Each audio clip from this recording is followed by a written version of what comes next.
बेटी जब भी मिलती है तो अपने पिता की छाती से लगकर मिलती है। प्यारे, ये आपकी बेटी हुआ कर। एक बात बताओ, जिस परिवार में बेटी विदा होती है उस परिवार से उसका कोई नाता नहीं, किसी परिवार के सदस्य से कोई परिचय नहीं, लेकिन फिर भी प्यारे, बेटी जब आंगन से विदा होती है, अगर बेटी को जाते समय चिंता होती है तो केवल अपने पिता की होती। बेटी जब विदा हुई तो बेटी दौड़ के अपने माँ के कलेजे से लगी, मैया मैं तुमसे भीख मांग रही हो।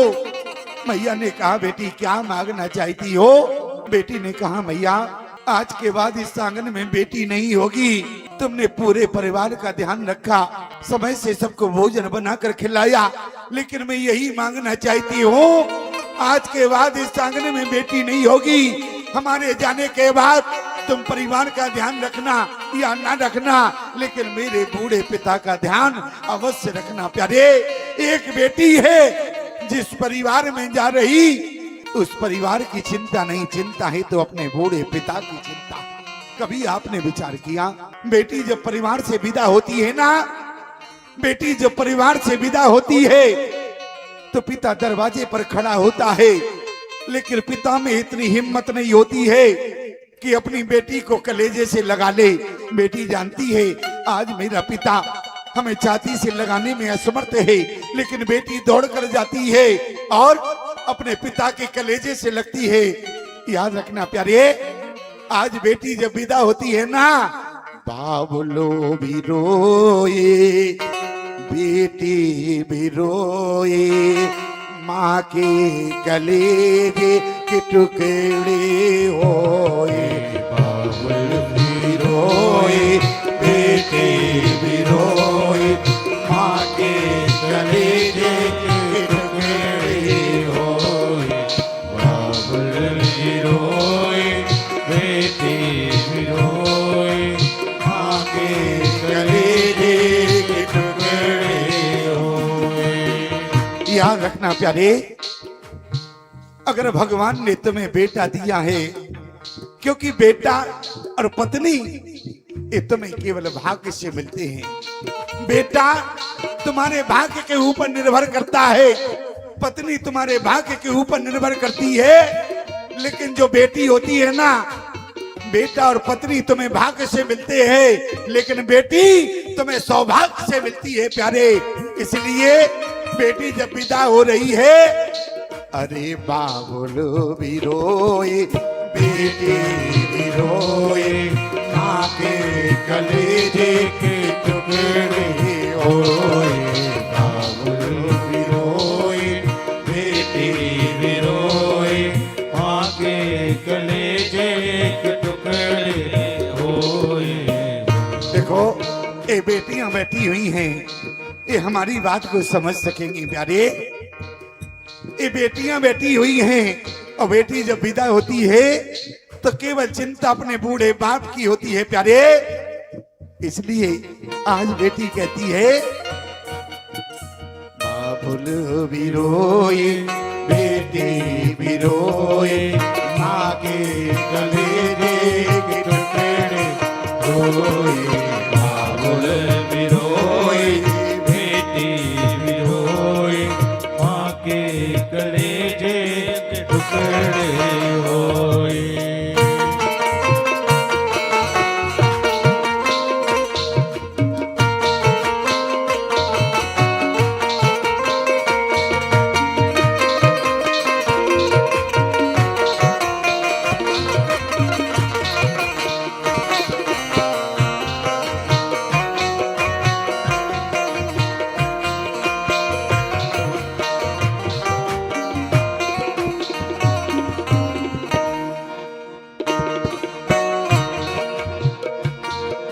बाबुल भी रोए, बेटे भी रोए, माँ के कलेजे के टुकड़े होए। बाबुल भी रोए, बेटे भी रोए, माँ के कलेजे के टुकड़े होए। आज जिस समय बेटी विदा हुई प्यारे, अरे विदा तो हमारे जनक जी ने भी माता जानकी को किया, लेकिन जनक जी जब चित्रकूट की धरती पर पहुंचे और माता जानकी को जब देखा, जो जानकी अपने पिता के यहाँ सोने के गिलास से पानी पीती थी, सोने की थाली में भोजन करती थी, आज चित्रकूट में पानी पीने के लिए गिलास नहीं है, शिखर से पानी गिर रहा है। माता जानकी अंजलि में पानी लेकर पी रही है। और जनक जी ने जब देखा, तापस वेता जनक सिय देखी, भयो प्रेम परितोष विषेकी, पुत्री पवित्र किए कुल दो, सो जसे धवल जस कहे सभी को। आज जनक जी ने जिस समय सीता को देखा तो जनक का हृदय रो पड़ा प्यारिये। और जनक ने जिस समय सीता को डोली में बिठाया तो यहां पर जनक की आंख रो रही, लेकिन चित्रकूट में एक पिता का हृदय रो पड़ा। आज जनकपुर में जब सीता को विदा किया तो देखते ही सिए मूरत को निज अंगी भी सूरत खोवन लागी, मंत्री सवय मन मौनो धरी, मिथिलेशी की मूरत जोवन लागी, मानो विरागी की राग माई प तिरगंजल बिंदु सोधोवन लागी, ज्ञानी की वो मरे जादे मिटिया, जाने की रोवन लागी, सिए बिलो को धीरता वागी, रही कहावत परम विरागी, लीन नाये गुरु लाए जाने की, मिटी महामर जादे ज्ञानी की। याद रखना प्यारे, जिस समय जनक ने डोली में माता जानकी को बिठाया, जनक की आंख रो रही, और जब चित्रकूट में सीता को देखा तो जनक का हृदय रो पड़ा। बेटी, मैंने जिन वस्त्रों में तुम्हें विदा किया, अगर ये जनक जानता तो तुम्हें बनवासी वस्त्र भी साथ में देता। मेरी बेटी को 14 वर्ष के लिए बनाना पड़ेगा। ये जनक ने कभी विचार भी नहीं किया मेरी बेटी। लेकिन माता सीता ने मैया एक बार अपने पिता से नहीं कहा। बेटी का धर्म वही है, जनली हो माते कलंक करना, परे हरि हो अवसर नहीं, दुख सुख जो लिखा लीलार हमरे, जाओ जी पायो तई। मैं तो केवल आपसे यही कहना चाहता हूं प्यारी, माता जानकी जिस समय लंका में थी और सूरदास जी ने अपने पद में लिखा है, माता जानकी ने राम जी की सुध बाद में लिया। पहले क्या कहा, कहो कपी की भांति जटायु। मैया, हनुमान ने कहा जटायु कौन है? सीता ने कहा, हनुमान तुम जटायु को नहीं जानते? घायल भयो नीच के घाओ, और जय मम विपत्ति बताई, कहो कपी के भांति जटायु। आज जटायु की सुध क्यों लिया प्यारे? क्योंकि जिस समय सीता हरण हुआ, सीता की रक्षा के लिए संसार का कोई प्राणी काम नहीं आया। अगर काम आया तो भारत का गीत जटायु आया। सीते पुत्री, जब बेटी कहा ना, ईमानदारी से बतावे, बेटी जब ससुराल में होती है ना, और बेटी के गांव का कोई व्यक्ति आ जावे, तो बेटी ये नहीं कहती हमारी मैया कैसी है, हमारे भैया कैसे है। बेटी कहती है भैया हमारे बाबूजी कैसे हैं? हमारे बाबूजी को तुमने कब से नहीं देखा?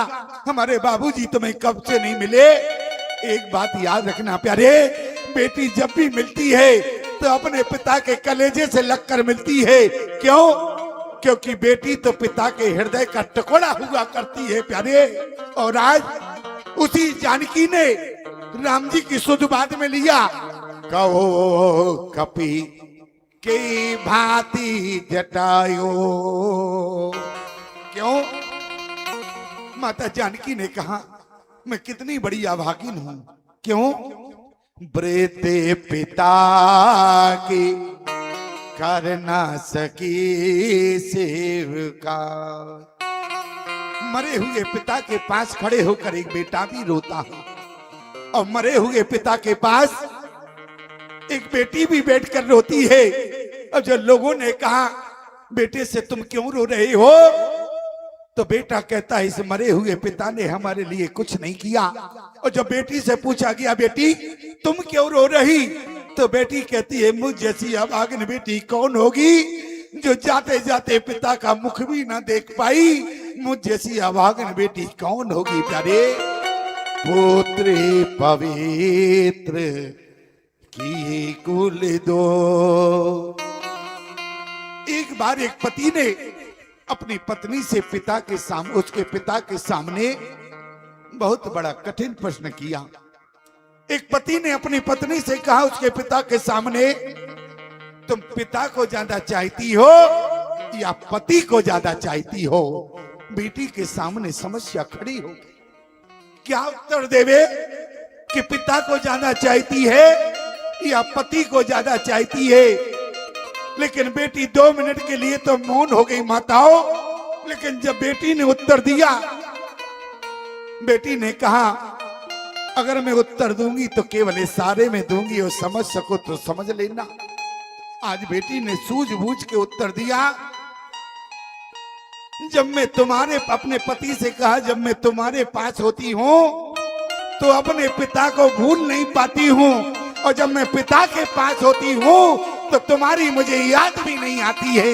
ये बेटी ने उत्तर दिया प्यारे। इसका मतलब बेटी को अगर संसार में कोई प्रिय है तो पिता के समान बेटी को कोई प्रिय नहीं, कुछ प्रिय नहीं है प्यारे। इसलिए वृद्ध पिता की कर ना सकी सेविका।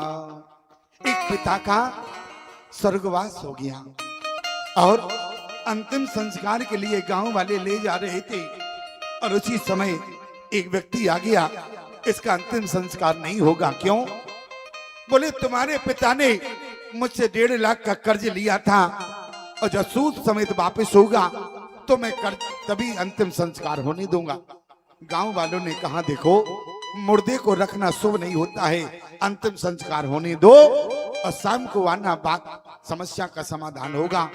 अंतिम संस्कार तो हो गया, लेकिन समाधान के लिए जब पहुंचे तो उसके 4 बेटे थे। चारों बेटों ने कहा, जब उस व्यक्ति ने कर्जा मांगा तो चारों बेटों ने कहा पिताजी तो मरकर चले गए, जहां गए हो वहां जाके कर्ज ले लेना। दोनों में झगड़ा हुआ। बेटी ने कानों से अंदर सुना, एक बेटी थी दौड़ कर आई। बेटी ने कहा क्या बात है, आज ही हमारे पिता का स्वर्गवास हुआ और हमारे भाइयों से कौन झगड़ने आ गया। गांव वालों ने कहा कि बेटी तुम्हारे पिता से 1.5 लाख का कर्ज लिया था, तुम्हारे पिता ने 1.5 लाख का कर्ज लिया था, अब सूद समेत वापस चाहते हैं और तुम्हारे भाइयों ने तो मना कर दिया। बेटी अंदर दौड़ कर गई प्यारे, अपने ससुराल का गहना लेकर आई। बेटी ने उस व्यक्ति को दे दिया कि बाजार में बेच देना और जो शेष रहेगा बेटी सूद समेत वापस करेगी। गांव वालों ने कहा कि बेटी तुम्हारे चारों भाइयों ने कर्ज देने से पिता का मना किया और तुम मरे हुए पिता का कर्ज चुकाओगी। बेटी ने कहा कि भैया हमने शास्त्रों में सुना है, शास्त्रों में पढ़ा है, जो कर्ज लेकर मरता है उसे अगले जन्म में उसका नौकर बन के चुकाना पड़ता है। इसलिए मैं नहीं चाहती कि हमारे पिता को अगले जन्म में नौकर इनका बनना पड़े, इसलिए मरे हुए पिता का कर्ज मैं इसी जन्म में अदा करूंगी। इसलिए बेटी ने कर्ज चुकाने का वादा पूरा किया। और बेटी जब ससुराल गई 13वीं होने के बाद वो व्यक्ति बेटी के ससुराल पहुंचा और जब दूर से बेटी ने देखा ससुराल का मामला, बेटी दौड़कर आई। बेटी ने कहा, भैया तुम्हें हमारे गांव नहीं आना था और तुम यहाँ तक कर्ज लेने चले आए। मैंने तुमसे वादा किया था तुम्हारा सूद समेत वापस करूंगा। उस व्यक्ति ने कहा कि बेटी मैं तुमसे कर्ज लेने नहीं आया हूँ, क्योंकि तुम्हारे पिता ने मुझसे कर्ज नहीं लिया, मैंने तुम्हारे पिता से कर्ज लिया था। मैं देखना चाहता था मैं 1.5 लाख का कर्ज 4 बेटों को वापस करूं या एक बेटी को वापस करूं। इसलिए बेटी कर्ज लेने की अधिकारी तो तुम हो, इसलिए मैं तुम्हें सूद समेत कर्ज वापस कर दिया। इसलिए याद रखना प्यारे, बेटी तो समाज में वो है प्यारे, बेटा अगर होगा तो एक कुल का नाम रोशन करेगा।